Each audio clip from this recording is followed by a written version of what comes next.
De la vida. Hoy la Iglesia celebra la Jornada del Enfermo, que nos habla precisamente de eso, del cuidado. Voy a saludar a José Carlos Bermejo. Muy buenas tardes, José Carlos. Saludo muy cariñoso, buenas tardes. José Carlos es religioso Camilo, experto en humanización de la salud, duelo y bioética. Es director del Centro Asistencial San Camilo en Madrid. Más de 30 años dedicado a acompañar el sufrimiento, ¿no? Muchas veces en situaciones muy extremas. Le preguntaba a Pablo cómo entender el sufrimiento. Yo te pregunto a ti cómo darle sentido. Es un misterio el sufrimiento. Él yo creo que nos ha dado una clave muy importante, que es transformar las preguntas ¿por qué?, en ¿para qué?, o ¿cómo? Esta es una de las aportaciones de la fe en Jesús también, y de otras propuestas como la alternativa, ¿no?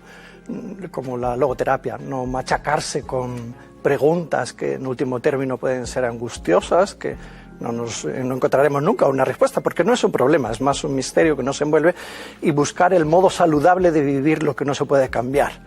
El modo saludable de vivir lo que no se puede cambiar. Es un modo de darle sentido. Hay muchos sufrimientos que no tienen ningún sentido, que el sentido estaría en eliminarlos, en prevenirlos, sobre todo la soledad no deseada, el sufrimiento injusto, ya no el que nos impone la naturaleza por la enfermedad o las catástrofes, sino el que nos generamos unos a otros. Este sufrimiento, el único sentido que hay en él es que hay que erradicarlo mediante la prevención y la justicia. José Carlos, la experiencia vivida en los últimos años de pandemia no solo nos ha hablado de enfermedad, ¿no? También de la necesidad de acompañar, ¿no? ¿La enfermedad choca de alguna manera con la sociedad actual? Bueno, estamos construyendo un mundo también ideal en el que nos gustaría que la vulnerabilidad, la fragilidad no se viera, ¿no? Nos queremos guapos, jóvenes y autónomos, resolutivos. Sin embargo, la enfermedad es una nota característica, no podemos escapar de ella. Qué bien que celebremos esta jornada, porque es un modo de decirnos, atención, que estamos los enfermos entre todos. Forma parte de la condición humana, ¿no? Como dice el Papa. Se convierte en inhumana cuando falta un cuidado compasivo. Es la primera línea del mensaje que nos ofrece el Papa Francisco. Cuando falta la ternura y la profesionalidad, que es lo mejor que podemos hacer los seres humanos, acompañarnos en la fragilidad. Si hay compañía, como Pablo nos hablaba de la familia, y si hay hospital, digamos, si hay respuesta solidaria ante la enfermedad, podemos vivir también con ella, poniéndole sentido a la vida a pesar de ella y a pesar de la adversidad e incluso de la proximidad de la muerte. Muchas veces da la sensación que uno vive en una sociedad un tanto deshumanizada, ¿no? Que cierra los ojos pues ante determinados problemas o situaciones que impulsa, ¿no? A quitar de en medio pues aquellas cosas que ya no son útiles, ¿no? Que tiende a construir, hablo también de las personas, ¿no? Tiende a construir una cultura de la muerte, donde al final pues quien está en medio es la persona, ¿no? Claro, no todo lo legal es ético. ¿Cómo crear conciencia, ¿no? en la sociedad, ¿no? De esa necesidad de cuidar que tenemos? Puede haber efectivamente leyes injustas, ¿no? Y de hecho consideramos que quizás las tenemos y algunas pueden ser recientes, ¿no? La llamada de la ética es la que nos pide la respuesta solidaria ante la fragilidad del prójimo. Las leyes deberían en realidad mirar a las personas más frágiles para protegerlas del daño que nos podemos hacer unos a otros. La cultura la construimos entre todos juntos, por eso viene de cultus, del latín, lo que se cultiva, los pensamientos, el modo de gestionar los sentimientos, las conductas. Por eso qué bien que últimamente en la sociedad estemos hablando más de cuidar, ¿no? Y de la compasión. Estamos hablando más. No sé si estamos respondiendo igualmente más.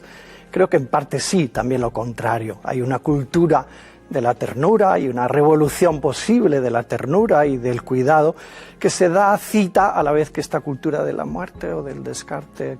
Menos mal que las jornadas nos permiten hacernos más conscientes y probablemente más solidarios. Por eso existen. Y por eso existen, y por eso nos las propone la Iglesia Universal y también la Iglesia Española. ¿Cuál es el presente, José Carlos, y por dónde pasa el futuro de la humanización de la salud? Hay un presente muy bonito, que es que cada vez detecto más iniciativas en instituciones religiosas como la que yo represento, los religiosos Camilos, pero también en el contexto civil, en las organizaciones sanitarias y sociales, cada vez hay más iniciativas que se proponen con el verbo humanizar. Hay que humanizar la asistencia sanitaria, hay que humanizar el cuidado en la dependencia, hay que humanizar los servicios de cuidados intensivos.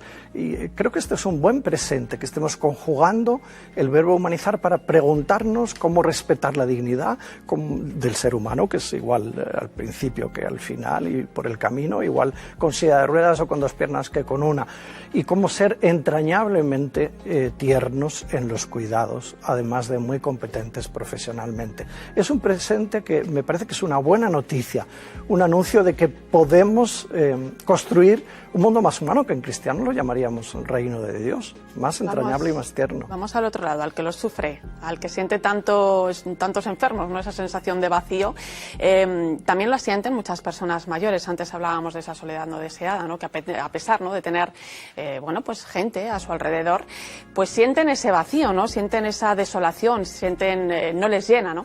¿Cómo acompañar esos procesos? Porque muchas veces es incluso, ¿no?, la persona que lo sufre quien se cierra, ¿no?, a poder dejarse acompañar.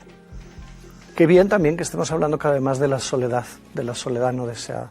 La hay más abundante entre las mujeres y más abundante entre las personas mayores, según los estudios que se están haciendo, y qué bien que haya también cada vez más programas para salir al paso de la soledad no deseada. ¿Qué podemos hacer? Hay iniciativas que son muy hermosas, que se producen a nivel cultural. La misma televisión es un entretenimiento contra la soledad, ¿no?, contra esta soledad creciente. Hay iniciativas que promueven la participación de los mayores mediante el asociacionismo, mediante el voluntariado. Muchos mayores son voluntarios. A veces pensamos en los mayores como los solos receptores de los cuidados, pero con frecuencia son ellos también los prestadores de cuidados.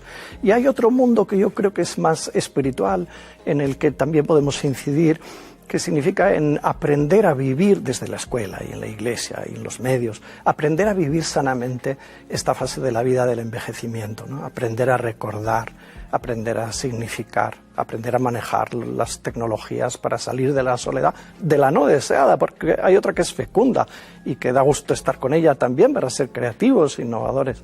Bueno, yo creo que hay una parte que depende del contexto, del entorno, y una parte de empeñarse, como Pablo nos contaba, en esperar, es decir, en buscar dónde agarrarnos para vivir sanamente, si nos toca vivir también la soledad. El acompañamiento espiritual, que hemos visto en Pablo también es muy importante. Bueno, al final es una responsabilidad a la que estamos llamados todos, no solamente los sacerdotes, ni los religiosos, ni las religiosas, ni los sanitarios siquiera, ¿no?, sino todos tenemos ese poquito de responsabilidad, ¿no?, también los medios de comunicación. Te doy las gracias, José Carlos Bermejo, religioso Camilo, experto en humanización de la salud, duelo y bioética, y director de ese centro asistencial San Camilo en Madrid, donde hacéis un trabajo bárbaro.